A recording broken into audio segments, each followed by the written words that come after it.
Okay, I just wanted to cover some of the other functions that we haven't covered yet that are out there. So I've got two pictures here. I've got some soft drinks and the top layer, and a picture of a river on the bottom layer. And if I'm playing with this bottle picture, this top layer, and suddenly whoop, it kind of goes off or scales down to 0, or I lose it, I can hit the reset button to kind of pull it back in, reorient it, and align it up. And if I want to have the picture fit the maximum size that it can fit inside the image, I can use the fit option. This also has a benefit if you are using two images of the same size and you need to fit them both right on top of each other for some sort of accurate superpositioning. That can be done.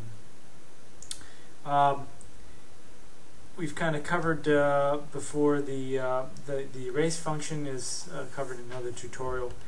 Very strong function that allows you to erase from the top layer portions of your picture. If you want to bring in a new picture, you can press load, and then you can select the picture and basically replace whatever you had in there before with a new image.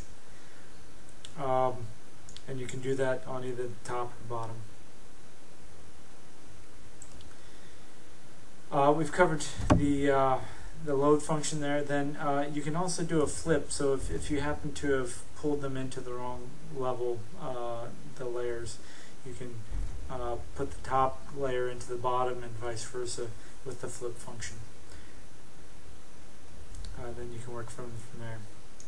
We've mentioned the fine control, which really kind of gives you a lot of control. So you can, for a lot of screen movement, you get just a very fine control, rotation and scaling and positioning. Once you have gotten a relationship between the two pictures, you can lock them down with this little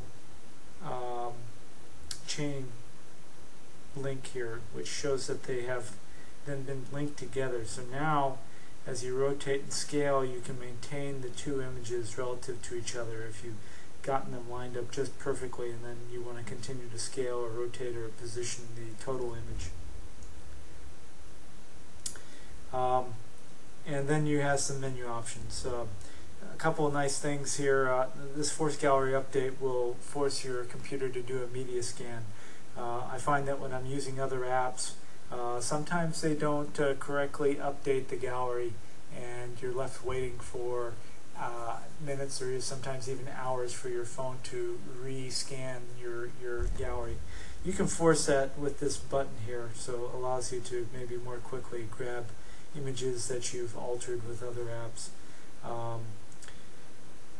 It does do a full media scan, so it does take a little while. It may take up to 2 or 3 minutes to finish completing that scan.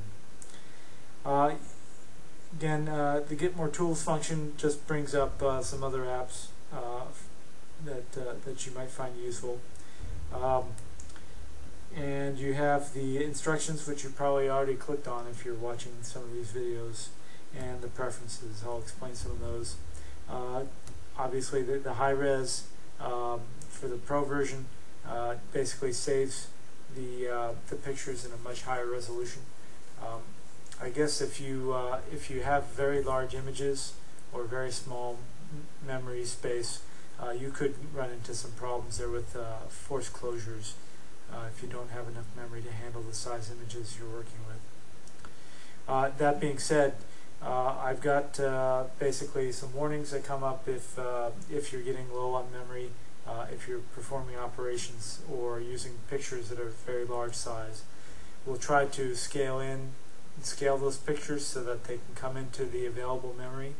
But if you don't want those warnings, or if you do, you have a choice here.